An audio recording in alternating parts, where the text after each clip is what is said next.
Hello friends, welcome back to my channel. और कैसे आप सब? I hope you all are good, doing well और सब बढ़िया होगा। सो नमस्कार, सुप्रभात, प्रणाम। तो आप देख रहे हैं मेरा चैनल और मेरा नाम है रिया राजपूत। कुछ दिन पहले मैंने एक शॉर्ट वीडियो बनाया था एसईओ पर कि चाइना में हो रहा है एसईओ की बैठक, जिसमें कि हमारे प्रधानमंत्री जी भी हैं शामिल। तो 31 अगस्त से 1 सितंबर तक के बीच में ये होने वाला था समिट। तो समिट इंडिया, रशिया और चाइना जो है तीन मेन, जो बोल सकते हैं तीन महान शक्ति जो है फिलहाल, वो सब थे। और भी बहुत सारे देश थे, जैसे कि पाकिस्तान भी था हमारा सबसे प्रिय नेबर। लेकिन ये सारी बैठक के बाद जो सबसे बड़ा झटका या फिर सबसे बड़ा जो न्यूज़ है वो पूरे मतलब कि अभी पूरे इंटरनेट पे, वो पता है किस चीज़ के लिए है? कि ट्रम्प को लेके।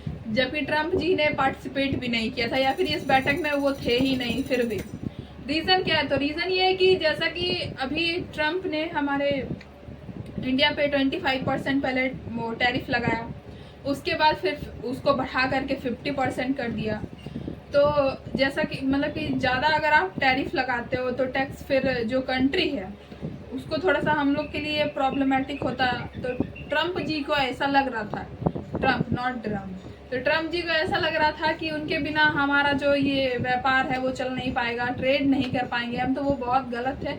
इस एससीओ की बैठक के बाद जो फुटेज आई है, पुतिन यानी तो रशिया के जो प्रेसिडेंट है यानी कि पुतिन और चाइना से जो है सी जिनपिंग और हमारे प्रधानमंत्री नरेंद्र मोदी, तो उनकी जो फोटोज़ आई हैं पूरे सोशल मीडिया पे भी बहुत ज़्यादा वायरल हो रहा है। किस तरीके से वो सारे हंस रहे हैं, साथ में बात कर रहे हैं। तो कुछ दिन पहले से हमारे जो हालात हैं वो चाइना के साथ हमारा जो कनेक्शन था वो बढ़िया नहीं था। और इधर रिसेंट में पहलगाम इंसिडेंट के बाद हम लोग को ऐसा लग रहा था कि चाइना का भी बहुत बड़ा हाथ है या फिर साथ दे रहे थे। बट उस फुटेज के बाद से सारा चीज़ क्लियर हो गया है। और अभी जिस तरीके से चीज़ें दिख रही है, ये सारी चीज़ें हाइपोथेटिकल है, क्योंकि एक दिन में कुछ भी नहीं होता है, एक दिन में कुछ भी बदलाव नहीं आ जाता है, उसके लिए समय चाहिए। तो ऐसा लग रहा है कि हमारे रिश्ते अब अच्छे हो सकते। तीन महान शक्तियाँ जो है साथ में आकर अमेरिका को जो है टक्कर दे सकती हैं, क्योंकि अमेरिका का रिश्ता जो है इंडिया से बहुत अच्छा रहा है। बट पिछले कुछ दिनों से पहलगाम इंसिडेंट में भी हमने देखा कि किस तरीके से इंडिया ने घोषणा नहीं किया था सीज फायर का, बट पहले ही जो अमेरिका के प्रेसिडेंट है डोनाल्ड ट्रम्प जी ने इंटरनेट पे आके ये न्यूज़ दिया कि अब सीज फायर हो गया है, ऐसा मैंने शांति करवा दिया, ऐसे वैसे जो भी है। उस टाइम भी वो उन्हें अमेरिका फर्स्ट का ये दिखाना था कि हम बहुत महान है।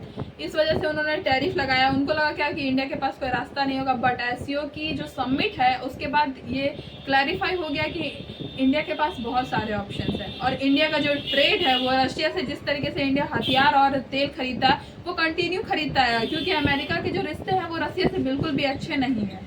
तो इस वजह से अमेरिका ये चाहता है कि जैसे अदर कंट्री उनके इशारों पे नाचती है, जैसे अमेरिका बोलता है कि तुम इधर चलो तो उधर चले, बाबू तुम इधर ये इस देश से दोस्ती करो तो इधर से करना है। लेकिन इंडिया ने सीधा ये दिखाया है कि हम आपके इशारे पे नहीं चलेंगे, या हमारा जो व्यापार है वो हम खुद डिसाइड करेंगे कि हमें किसके साथ व्यापार करना है और किसके साथ नहीं करना है, चाहे आप 50% टैरिफ लगा दें या 25%। तो इसमें सिर्फ हमारे प्रधानमंत्री नहीं बल्कि सी जिनपिंग चाइना के जो नेता हैं उन्होंने भी बहुत अच्छा रिस्पांस दिया है। बहुत अच्छे से तीनों बैठ के साथ में दोस्ती करके, या फिर जो भी फोटोज़ आई है फुटेज से, तो ऐसा ही लग रहा है कि आगे सारी चीज़ें सही होगी। और चाइना ने एससीओ की बैठक में ये कहा है कि चाइना 84 बिलियन डॉलर से भी अधिक निवेश करना चाहता है। और वो चाहता है कि एससीओ भी एक बैंक जो होता है, जैसे कि वर्ल्ड डेवलपमेंट बैंक है समथिंग ऐसा बैंक बनाए, डेवलपमेंट बैंक। और जैसे कि ब्रिक्स, एससीओ, ये सब अपनी मुद्रा में निवेश करना चाहते हैं। ये इसलिए क्योंकि जब ये लोग अपनी मुद्रा में निवेश करना चाहेंगे तो जो डॉलर का और जो अमेरिका का जो वर्चस्व है, क्योंकि अमेरिका का वर्चस्व जो है डॉलर से ही है बोल सकते हैं, वो कम हो जाएगा। और उसके बाद जो अमेरिका की जो रणनीति है या फिर जो उसका प्लान है टैरिफ का, वो पूरी तरीके से फेल हो जाएगा। तो अमेरिका ने एक वो बनाया था संगठन, या जो भी बोलते हैं ऑर्गेनाइजेशन क्वाड करके, जिसमें अमेरिका थे, ऑस्ट्रेलिया था, जापान था और इंडिया भी था हमारा। वो अमेरिका ने इसलिए बनाया था क्योंकि अमेरिका को कहीं ना कहीं डर था कि चाइना कहीं उससे आगे ना हो जाए। वो जो क्वाड है वो उसको रोकने के लिए बनाया गया था चाइना को, जिसमें कि हमारा इंडिया भी शामिल था। लेकिन जिस तरीके से चीज़ें चल रही हैं फिलहाल, उस इंडिया तो अभी मतलब SCO में है जो भी है, तो ऐसा करके जब जैसे चीज़ें चल रही हैं तो अमेरिका का इंडिया के साथ ये जो बर्ताव है, ये जो टैरिफ वाला सीन है, वो अमेरिका के लिए कहीं ना कहीं बहुत ज़्यादा खतरनाक हो सकता है। क्योंकि इंडिया के सिवा जिस तरीके से वो चाइना को रोकना चाहता था वो पॉसिबल ही नहीं है। तो लेकिन मैं आपको अभी ये भी बता दूं कि ये सारी चीज़ें जो है हाइपोथेटिकल है, ऐसा माना जा रहा है, ऐसा सोचा जा रहा है, कुछ भी अभी कंफर्म नहीं है कि ऐसा होगा या फिर ऐसी ही चीज़ें चलेंगी। क्योंकि एक दिन में कुछ भी नहीं हो जाता है। बहुत बार ऐसा हुआ है कि बातें होती हैं फिर आगे प्लान बिगड़ते हैं, बनते हैं। तो लेट्स सी, देखते हैं आगे क्या होता है। लेकिन जिस तरीके से चीज़ें चल रही हैं फिलहाल तो ऐसा ही दिख रहा है कि जो ट्रम्प का वो 50% टैरिफ है और 25% जिस तरीके से उसने लगाया था, वो ज़रूर कुछ ना कुछ, क्योंकि ट्रम्प जी अभी घबराए हुए हैं, ज़रूर कुछ ना कुछ ज़रूर करेंगे। शायद ऐसा भी हो सकता है कि टैरिफ हटा दें, इंडिया को अपनी तरफ खींचने के लिए, अट्रैक्ट करने के लिए। लेकिन इंडिया जानता है कि उसको क्या करना है और नहीं करना है।